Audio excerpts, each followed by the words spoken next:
Hello guys and welcome to the YouTube channel of Wings Ek Udan. So let's make it together. Hello everyone and welcome to Wings Ek Udan. I am Shalini Gupta and welcome to my lecture series. So जैसे कि आप जानते हैं हमने last lecture methods के बारे में पढ़ा था, what are the various methods of collecting primary data, और उसमें हमने फर्स्ट मेथड को स्टार्ट किया था दैट इज़ पर्सनल इंटरव्यूज़, जिसके अंडर हमने पढ़ा था डायरेक्ट पर्सनल इन्वेस्टिगेशन क्या होती है और इनडायरेक्ट ओरल इन्वेस्टिगेशन किसे कहते हैं। और आज हम सेकेंड मेथड के बारे में पढ़ेंगे that is information from correspondence. So जब मैं इंफॉर्मेशन फ्रॉम कॉरेस्पॉन्डेंस की बात करती हूँ तो इसमें क्या होता है कि जो इंफॉर्मेशन है इन्वेस्टिगेटर हेल्प लेता है किसकी, कुछ लोकल पर्सन्स की हेल्प लेके वो डेटा कलेक्शन करता है। दैट मीन्स इस मेथड में क्या होगा कि इन्वेस्टिगेटर को अब हो सकता है कुछ लोकल कॉरेस्पॉन्डेंट्स की हेल्प लेनी पड़े कुछ डेटा कलेक्शन के लिए, कोई इन्फॉर्मेशन गेन करने के लिए। और ये मेथड हम कब यूज़ करते हैं, जैसे कि हो सकता है कहीं पे स्ट्राइक्स हुई हैं, कहीं पे किसी तरह के कोई राइट्स चल रहे हैं, तो उन केसेस में हम इस मेथड को यूज़ कर सकते हैं। दैट मीन्स जनरली ये जो मेथड है ये न्यूज़पेपर एजेंसीज यूज़ करती हैं, या फिर आप बोल सकते हो कि गवर्नमेंट बॉडीज़ भी ये मेथड यूज़ करती है। That means this is the method where the investigator appoints local persons और लोकल एजेंट्स, या फिर लोकल एजेंट्स कह सकते हो आप, लोकल पर्सन्स कह सकते हो, या फिर कॉरेस्पॉन्डेंट्स कह सकते हो, जिनकी हेल्प से हम डेटा कलेक्शन भी करते हैं और फ्रॉम द रिस्पोंडेंट जो हमें इंफॉर्मेशन देगा उसी से ही हम इंफॉर्मेशन कलेक्ट करते हैं under this method. That means this method is adopted by newspaper agencies भी इसे अडॉप्ट करती हैं और आप कह सकते हो कि गवर्नमेंट भी इसे अडॉप्ट कर सकती हैं। दैट मीन्स ये मेथड कहाँ यूज़ हो सकता है, किन केसेस में ये मेथड सूटेबल है कि जहाँ पे हम ये मेथड को इजीली यूज़ कर सकते हैं। दैट मीन्स ये मेथड तभी सूटेबल है, इसको हम तभी यूज़ कर सकते हैं जब मुझे कहीं ना कहीं रेगुलर इन्फॉर्मेशन चाहिए होगी। दैट मीन्स ये मेथड हम तभी यूज़ कर सकते हैं when regular and continuous information is obtained और इज रिक्वायर्ड। ठीक है, ये मेथड हम तभी यूज़ करेंगे जब मुझे रेगुलरिटी के बेसिस पे, कॉन्टीन्यूटी के बेसिस पे इंफॉर्मेशन चाहिए, तो उन केसेस में मैं ये मेथड यूज़ करूँगी। जैसे कि मैं आपको एग्जांपल लेके बताती हूँ, अगर कहीं पे कोई स्ट्राइक हो रही है, ठीक है, जैसे कि अभी आपने पीछे देखा था कि किसान आंदोलन काफ़ी चल रहा था, तो अब वो अगर मुझे सिनारियो को कैप्चर करना है, मुझे इंफॉर्मेशन चाहिए, तो मुझे डेली बेसिस पे जितने भी मेरे कॉरेस्पॉन्डेंट्स होंगे किसी पर्टिकुलर न्यूज़पेपर एजेंसी की, टीवी न्यूज़ हो सकती है, रेडियो न्यूज़ हो सकता है, या फिर आपका न्यूज़पेपर हो सकता है, तो वो अपने लोकल कॉरेस्पॉन्डेंट्स को वहाँ भेजेंगे कि आप वहाँ से हमें इन्फॉर्मेशन कलेक्ट करके दो। अब जो वो लोकल कॉरेस्पॉन्डेंट्स उन्हें इन्फॉर्मेशन दे रहे हैं वो रेगुलरली उनको कलेक्ट करनी पड़ेगी, और हो सकता है वो पीरियोडिकल बेसिस पे भी हो, मीन्स कॉन्टीन्यूसली होगी। ये नहीं है कि आज की दी और कल की रिपोर्ट ना दी हो, that means it is continuous. ठीक है, दैट मीन्स जो भी यहाँ पे इंफॉर्मेशन होगी वो रेगुलर बेसिस पे भी होगी और वो कॉन्टीन्यूस फॉर्म में भी होगी। क्लियर? दैट मीन्स ये हम डेटा जो ये हम मेथड यूज़ कर रहे हैं it is always used under your wide area. ये मेथड हम तभी यूज़ कर सकते हैं जब मेरा एरिया ऑफ इन्वेस्टिगेशन जो होगा वो बहुत ही ज़्यादा होगा। दैट मीन्स मेरा जो एरिया ऑफ इन्वेस्टिगेशन होगा is very large. Area of investigation is very large. ये मेथड मैं तभी यूज़ कर सकती हूँ जब मेरा एरिया ऑफ इन्वेस्टिगेशन जो होगा वो बहुत ही बड़ा होगा। उन केसेस में मैं इस मेथड को इजीली यूज़ कर सकती हूँ। क्यों कर सकती हूँ? क्योंकि मुझे अब पर्सनली कांटेक्ट करने की ज़रूरत नहीं है, मुझे पर्सनली हर एक रिस्पोंडेंट के पास जाने की ज़रूरत नहीं है। जस्ट मैं अपने कुछ कॉरेस्पॉन्डेंट्स की हेल्प से ही डेटा कलेक्शन इजीली कर सकती हूँ। So this method is used where the area of investigation is very large. ठीक है, then the next point is when the high degree of accuracy is not required. ठीक है, ये method हम तब भी यूज़ कर सकते हैं जब मुझे 100% एक्यूरेसी कह सकते हो आप, या मोर एक्यूरेसी कह सकते हो, जब मुझे हायर डिग्री ऑफ एक्यूरेसी की रिक्वायरमेंट नहीं है। हायर डिग्री ऑफ एक्यूरेसी से मेरा मतलब है कि जहाँ पे मुझे हायर एक्यूरेसी हमेशा तभी होती है जब मैं पर्सनली कांटेक्ट करूँगी किसी रिस्पोंडेंट को। तो यहाँ पे मैं पर्सनली रिस्पोंडेंट को कांटेक्ट नहीं कर पा रही हूँ, मैं यूज़ कर रही हूँ कुछ लोकल पर्सन्स का, लोकल एजेंट्स का, या लोकल कॉरेस्पॉन्डेंट्स आप कह सकते हो। ठीक है, दैट मीन मैं जब भी लोकल कॉरेस्पॉन्डेंट्स की हेल्प ले रही हूँ तो मुझे उतना इंफॉर्मेशन नहीं मिलेगा एक्यूरेट जितना कि मैं खुद जाके कलेक्ट कर सकती हूँ। दैट मीन्स अगर मैं डायरेक्टली रिस्पोंडेंट के कांटेक्ट में आ रही हूँ तो वहाँ से जितनी एक्यूरेट इन्फॉर्मेशन मुझे मिलने वाली है वो मुझे कॉरेस्पोंडेंट की हेल्प से उतनी एक्यूरेसी नहीं मिलेगी। इसलिए ये मेथड वहीं यूज़ कर सकते हैं जहाँ पे हमें हायर डिग्री ऑफ एक्यूरेसी की रिक्वायरमेंट नहीं है। ठीक है, अगर मैं बोल रही हूँ कि हायर डिग्री ऑफ एक्यूरेसी नहीं होगी तो वो क्यों नहीं होगी, क्योंकि मेरे जो हायर किए हैं वो नंबर ऑफ कॉरेस्पोंडेंट्स हायर किए हैं। अब हर एक कॉरेस्पोंडेंट का जो व्यू होगा, जो इन्फॉर्मेशन वो कलेक्ट करके लाएगा, हो सकता है वो डिफरेंट हो। एक का पर्सपेक्टिव कुछ हो सकता है, दूसरे की इन्फॉर्मेशन कुछ और हो सकती है, थर्ड कॉरेस्पोंडेंट की इन्फॉर्मेशन कुछ और हो सकती है। That means number of correspondents जितने भी होंगे उनका जो इन्फॉर्मेशन कलेक्शन होगी वो भी डिफरेंट होने के चांसेस काफ़ी ज़्यादा है, हिट्रोजिनिटी के चांसेस काफ़ी ज़्यादा है, डिफरेंट डेटा कलेक्शन के चांसेस काफ़ी ज़्यादा है। So there are the chances of कि when higher degree of accuracy is not required. Okay, that means these are the various situations और cases where this method is suitable. अगर हम अब इसके मेरिट्स की बात करें तो क्या होंगे? Merits of information from correspondence method. इसका फर्स्ट मेरिट क्या होगा कि वाइड कवरेज ये कवर करता है। वाइड कवरेज के अंदर क्या आएगा? दैट मीन्स मैंने बताया ये मेथड हम तभी यूज़ करते हैं जब आपका एरिया ऑफ इन्वेस्टिगेशन बहुत ज़्यादा है, आपको ऐसे कुछ एरियाज कवर करने हैं जहाँ पे आप पर्सनली विजिट नहीं कर सकते हो, तो उन केसेस में आप ये मेथड यूज़ करते हो। Then that means this method is used where the area of investigation is very large. Area of investigation is very large. अगर मैं सेकेंड पॉइंट की बात करूं, that is this method is very much economical. जैसे इसकी wide coverage थी वैसे ये मेथड इकोनॉमिकल भी है। ये इकोनॉमिकल क्यों है? ये इकोनॉमिकल इसलिए है क्योंकि अब मुझे पर्सनली विजिट करने की ज़रूरत नहीं है, मुझे हर एक रिस्पोंडेंट से मिलने की ज़रूरत नहीं है। अब मैं क्या करूँगी, जस्ट मुझे जो भी पता उस एरिया में जो भी लोकल कॉरेस्पोंडेंट्स जो मैंने हायर किए हैं, मैं डायरेक्टली उनकी हेल्प से ही इंफॉर्मेशन कलेक्ट कर सकती हूँ। तो इस केस में मेरा टाइम भी कम लगेगा, मनी भी कम लगेगा, तो मेरी मैन पावर भी, मुझे पर्सनली किसी के पास जाने की ज़रूरत नहीं है, इसलिए मेथड जो है वो इकोनॉमिकल भी माना जाएगा। That means this method is economical in terms of money, you can say in terms of time, etc. Okay, that means अगर मैं नेक्स्ट पॉइंट की बात करूँ कॉन्टिन्यूटी, तो कॉन्टिन्यूटी से मेरा क्या मतलब है? Why this is one of your merits of information from correspondence, because जब कॉन्टिन्यूटी की मैं बात करती हूँ तो कॉन्टिन्यूटी से मेरा मतलब है जो भी मैं इंफॉर्मेशन ले रही हूँ, मैंने आपको पहले ही इसके मतलब मीनिंग में बता दिया कि ये होता क्या है, जो भी मैं कॉरेस्पोंडेंस की हेल्प से इंफॉर्मेशन कलेक्ट कर रही हूँ और वो भी on regular basis, on periodical basis. ठीक है, दैट मीन्स कॉन्टिन्यूटी से मेरा मतलब है कि ये मेथड हम रेगुलर बेसिस पे ही इंफॉर्मेशन कलेक्ट करते हैं। तो जो भी मैं इंफॉर्मेशन रेगुलर बेसिस पे कलेक्ट करूँगी, कॉन्टिन्यूसली कलेक्ट करूँगी, तो वो इंफॉर्मेशन सही मानी जाएगी। ठीक है, that is why this is a merit of your information from correspondence. That means information is collected on regular basis, information is collected on regular basis, regular and continuous basis,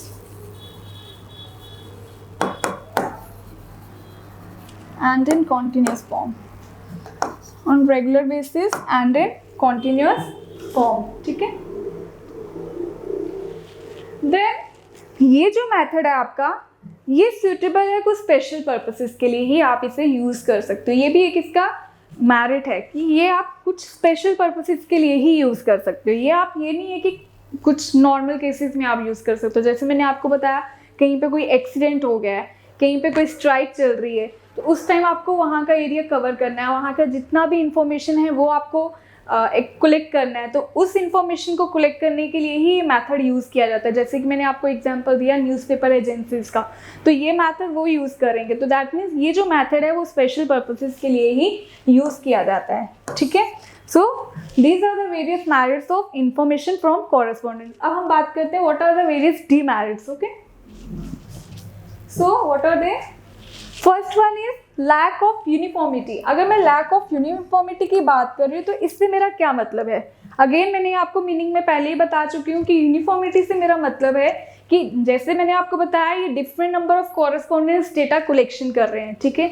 तो जब different number of correspondence होंगे तो उनका view point भी different होगा, हो सकता है उन्होंने इन्फॉर्मेशन भी डिफरेंट कलेक्ट की है। तो मेरे पास जितना भी डेटा कलेक्शन हो रही है वो सारा क्या होगा, डिफरेंट हो सकता है। वहाँ पे चांसेस है कि वो डेटा हेट्रोजीनियस की फॉर्म में हो। सो इट लैक्स यूनिफॉर्मिटी, वो सेम काइंड का ना होते हुए, होमोजीनियस ना होते हुए हेट्रोजीनियस हो सकता है। सो it is the demerit of information from correspondence. Clear? That means data can be heterogeneous. आपका डेटा heterogeneous हो सकता है। heterogeneous कैसे हो सकता है? Because different number of correspondence collected. Because different number of correspondence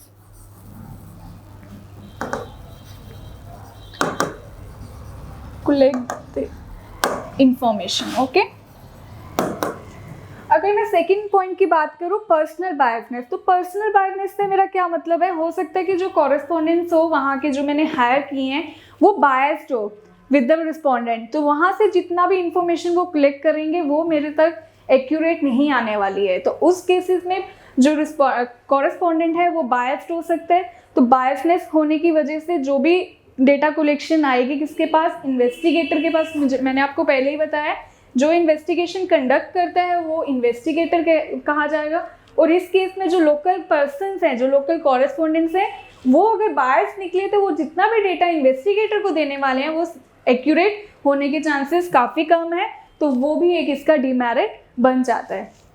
अगर मैं नेक्स्ट पॉइंट की बात करूँ, मैंने जैसे कि आपको अभी बताया कि पर्सनल बायस अगर हो कौन, कॉरेस्पॉन्डेंट, तो उससे डेटा कलेक्शन मेरी जो होगी वो एक्यूरेट नहीं होगी। अगर वो एक्यूरेट नहीं है दैट मीन्स वो लैक ऑफ एक्यूरेसी वहाँ पे एग्जिस्ट करती है। तो जितना भी मेरा डेटा कलेक्शन होगा उसमें उतनी रिलायबिलिटी और उतनी एक्यूरेसी होने के चांसेस बहुत ही कम हो जाएंगे, ठीक है। That means there is a lack of accuracy और रिलायबिलिटी।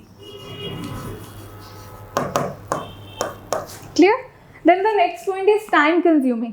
जैसे कि मैंने आपको बताया ये जो मेथड है इसमें हम जितना भी डेटा कलेक्शन करते हैं वो ऑन अ रेगुलर बेसिस करते हैं। दैट मीन्स कॉन्टिन्यूसली हम डेटा कलेक्ट करते हैं, डेज हो, हर किस टाइम पे क्या हुआ है, किस डे में क्या हुआ है, किस मंथ में। दैट मीन्स जो भी हम इंफॉर्मेशन कलेक्ट कर रहे हैं on a regular basis and on a continuous basis. तो उस डेटा को कलेक्ट करने के लिए मुझे काफ़ी टाइम लगने वाला है। तो जितने भी मेरे लोकल कॉरेस्पॉन्डेंट्स होंगे जो वो डेटा कलेक्ट कर रहे होंगे they will have to take a lot of time. तो अगर वो टाइम लगा रहे हैं दैट मीन्स इस मैथड को काफ़ी टाइम लगेगा यूज़ करने के लिए। That is why this method is very much time consuming. Okay.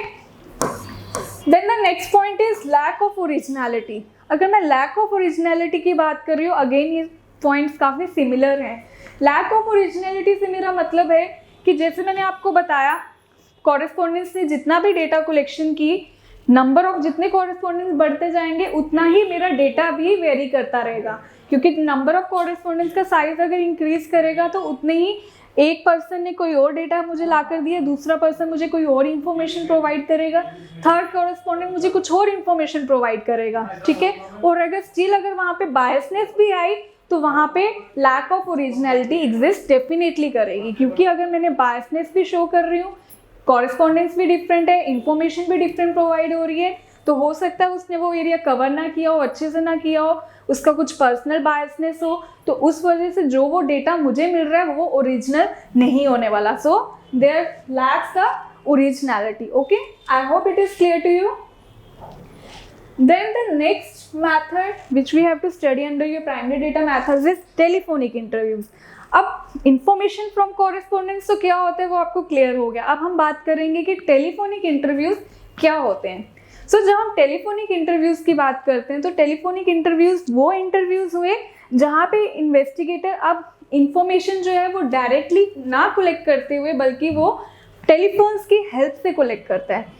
देखो क्या होता है कि जब भी आपको डेटा कलेक्शन करनी होती है, कई बार ऐसे चांसेस होते हैं कि जो आपका रिस्पोंडेंट है वो कैमरे में नहीं आना चाहता, कैमरा फेस नहीं करना चाहता, कैमरा कॉन्शियस हो सकता है, या हो सकता है वो डायरेक्टली इन्वेस्टिगेटर को इंफॉर्मेशन ना देना चाहे, ठीक है, तो उस केसेस में क्या करते हैं कि जो इन्वेस्टिगेटर है वो टेलीफोनिकली इंफॉर्मेशन गेन करता है फ्रॉम द रिस्पोंडेंट। तो यहाँ पे वो जितना भी डेटा कलेक्ट कर रहा है वो रिस्पोंडेंट से टेलीफोनिकली ही कलेक्ट करेगा। तो जो इन्वेस्टिगेटर अपना डेटा रिक्वायर कर रहा है, जो भी डिजायर इंफॉर्मेशन गेन कर रहा है from the respondent but over the telephone, तो उस मेथड को हम बोलेंगे टेलीफोनिक इंटरव्यूज। दैट मीन ये जो मेथड है यूजुअली इन मेथड वहाँ पे यूज़ किया जाता है जहाँ पे रिस्पोंडेंट्स जो होते हैं वो डायरेक्टली इंफॉर्मेशन गेन देने में नहीं दे पाते हैं, ठीक है। That mean they are reluctant to provide the information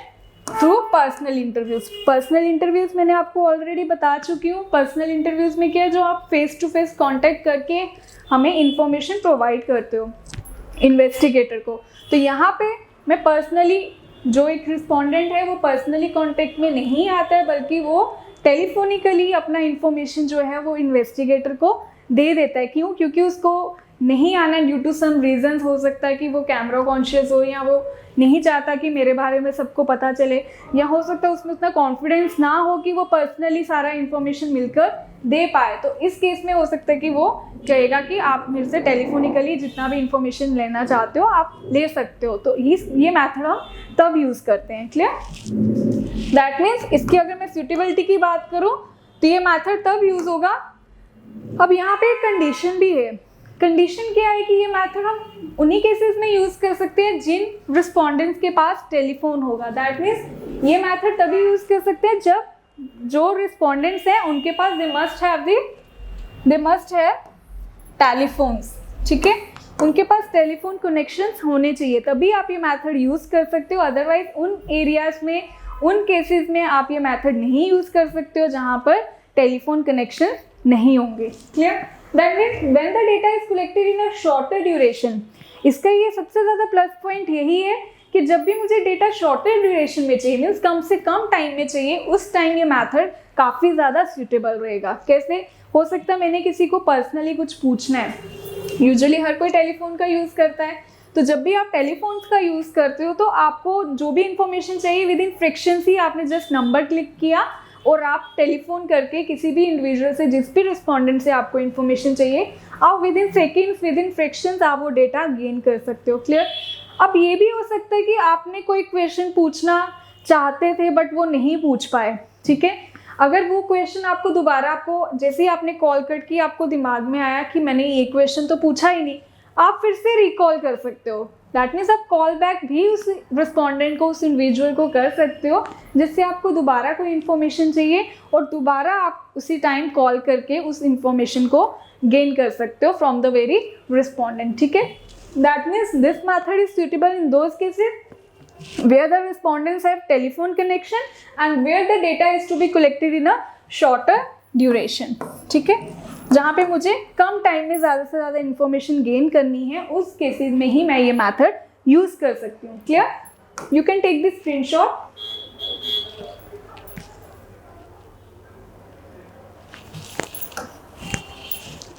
okay, then what are the various merits of telephonic interviews? Again अब इसके कुछ मेरिट्स तो होंगे, आप बता सकते हो, जैसे मैंने अभी बताया, आप with in frictions he data collect कर सकते हो। दैट मीन्स ये जो मेथड है अगेन वाइड कवरेज के लिए ही यूज़ किया जाता है। That means again when the area of investigation is very large, when the area of investigation is very large. Again ये मेथड हम तभी यूज़ कर सकते हैं जब हमारा एरिया ऑफ इन्वेस्टिगेशन बहुत लार्ज होगा। क्यों? क्योंकि अब जो मेथड है वो मुझे पर्सनली भी विजिट करने की ज़रूरत नहीं है, मुझे लोकल कॉरेस्पॉन्डेंट्स की भी हेल्प लेने की ज़रूरत नहीं है। जस्ट मैंने कॉल किया और मैं इंडिविजुअली पर्सनली ही किसी से भी telephonically with the help of वो टेलीफोन मैं उससे कांटेक्ट कर सकती हूँ और जितना भी मुझे डेटा चाहिए वो मैं इजीली कलेक्ट कर सकती हूँ। और बाय इन सम केसेस अगर कोई प्रॉब्लम आती है या मुझे कोई क्वेरी दोबारा पूछनी है, कोई क्वेश्चन मेरा रह गया है, तो मैं दोबारा कॉल बैक करके उस इंडिविजुअल से अपना डेटा कलेक्ट कर सकता हूँ, ठीक है। That means this method is very much economical as that in case, जैसे कि आपके पर्सनल इंटरव्यूज़ थे, जैसे कि आपका इंफॉर्मेशन फ्रॉम कॉरेस्पॉन्डेंट्स था, वो स्टिल टाइम कंज्यूमिंग था, बट ये मेथड जो है वो इकोनॉमिकल है। क्यों इकोनॉमिकल है? क्योंकि जस्ट इसमें मुझे टेलीफोन कनेक्शन की ज़रूरत है, मुझे पर्सनली विजिट करने की ज़रूरत नहीं है, मुझे कुछ कॉरेस्पॉन्डेंस की हेल्प लेने की ज़रूरत नहीं है। जस्ट मैंने नंबर डायल किया और विद इन फ्रैक्शंस में किसी भी रिस्पॉन्डेंट से ईजिली कॉन्टैक्ट कर सकती हूँ। ठीक है, दैट मीन्स इसमें मुझे ना ही ज़्यादा टाइम लगेगा और ना ही ज़्यादा मनी लगने वाला है। That means less money is required and less amount of time also, ठीक है, spent। अगर मैं फास्टर की बात करूँ, दैट मीन्स ये जो मेथड है, जैसे कि मैंने आपको बताया, विद इन फ्रैक्शंस ही हम इसमें डेटा कलेक्ट कर सकते हैं। दैट मीन्स ये जो मेथड होगा काफ़ी फास्ट होगा, ये मेथड काफ़ी फास्टर होने वाला है। क्यों? क्योंकि विद इन फ्यू क्लिक्स हम जस्ट नंबर डायल किया, उस इंडिविजुअल का मुझे नंबर पता होना चाहिए और उसकी हेल्प से हम डेटा इजीली कलेक्ट कर सकते हैं from the very respondents. Clear? Then what are the various demerits under your telephonic interviews method? So अगर एडवांटेजेस है तो ऑब्वियस है, डीमेरिट्स तो कुछ ना कुछ होंगे। अब आप बता सकते हो कि इसके डीमेरिट्स क्या होंगे? मैंने आपको पहले ही इसकी कंडीशन बता दी थी कि ये मेथड हम तभी यूज़ कर सकते हैं जिन इंडिविजुअल्स के पास, जिन रिस्पॉन्डेंट्स के पास टेलीफोन कनेक्शन होगा। दैट मीन्स जिन रिस्पॉन्डेंट्स के पास टेलीफोन कनेक्शन नहीं है, वो उन रिस्पॉन्डेंट्स से मैं डेटा कलेक्शन नहीं कर सकती। दैट मीन्स इसका जो है वो काफ़ी ज़्यादा लिमिटेड एक्सेस है। लिमिटेड एक्सेस क्यों है? इसका लिमिटेड स्कोप क्यों है? क्यों? क्योंकि जिनके पास, जिन रिस्पॉन्डेंट्स के पास टेलीफोन कलेक्शन नहीं है, या फिर आप ये कह सकते हो जो पुअर सेक्शंस हैं, आपकी poor sections of the society are not covered, are not covered या cannot be covered, cannot be covered. ठीक है, आप पुअर सेक्शंस को कवर नहीं कर सकते हो। पुअर सेक्शन से मेरा मतलब ये है कि जिन इंडिविजुअल्स, जिन रिस्पॉन्डेंट्स के पास टेलीफोन नहीं है, तो उन इंडिविजुअल्स का डेटा आप कलेक्ट नहीं कर पाओगे। तो टेलीफोन्स आप उन्हीं को ही कर सकते हो कि जिन इंडिविजुअल्स के पास टेलीफोन कनेक्शन होगा। Clear? Then the next point is personal bias. Again मैंने पर्सनल बायस से यही मतलब है कि अगर जो मेरा जो इन्वेस्टिगेटर है, जो इन्वेस्टिगेशन कर रहा है, अगर वो अपने जो इंटरव्यू, जिससे मैंने इंटरव्यू लेना है, अगर मैं उस रिस्पॉन्डेंट को जानती हूँ, हो सकता है मैं उससे इजी क्वेश्चंस करूँ। ठीक है, अब कई बार हमारे वाइवास हो सकता है वो टेलीफोनिकली भी कंडक्ट किए जाते हैं, तो उन केसेस में हो सकता है अगर मेरा पर्सनल बायसनेस है किसी रिस्पॉन्डेंट के साथ, तो हो सकता है मैं उसको जानती हूँ, मैं फेमिलियर हूँ, तो मैं उन्हीं क्वेश्चंस को पूछूंगी जो वो ईजिली दे पाए, ना कि वो जो मुझे रिक्वायर्ड है। तो मैं कुछ क्वेश्चंस को बीच में से छोड़ सकती हूँ कि वो मुझे इन्फॉर्मेशन नहीं देना चाहता उनमें, तो मैं बोलूँगी कोई बात नहीं, इट्स ओके। तो वैसा बायसनेस की वजह से ये जो मेरा इन्फॉर्मेशन, जितना भी मुझे डेटा कलेक्ट करना है, वो एक्यूरेट नहीं होने वाला। तो वो एक्यूरेसी के चांसेस भी कम हो जाएंगे और यहाँ पे बायसनेस भी हो जाएगी। So these are the various demerits of your telephonic interviews. ठीक है, सो आज के लिए इतना ही। आज हमने पढ़ा कि इंफॉर्मेशन फ्रॉम कॉरेस्पॉन्डेंस मेथड क्या होता है, इसकी सूटेबिलिटी क्या है, ये कहाँ पे यूज़ होता है, what are the various merits and what are the various demerits of information from correspondence method. Then next हमने पढ़ा व्हाट इज टेलीफोनिक इंटरव्यू, जिसमें हमने उसकी भी सूटेबिलिटी चेक की कि ये मेथड कहाँ सूटेबल है, इस मेथड के मेरिट्स क्या हैं, डीमेरिट्स क्या है। आज के लिए इतना ही। नेक्स्ट लेक्चर में मैं इसके रिमेनिंग मेथड्स लेकर आऊँगी। So stay tune with us. I hope you are preparing for your exam. Thank you.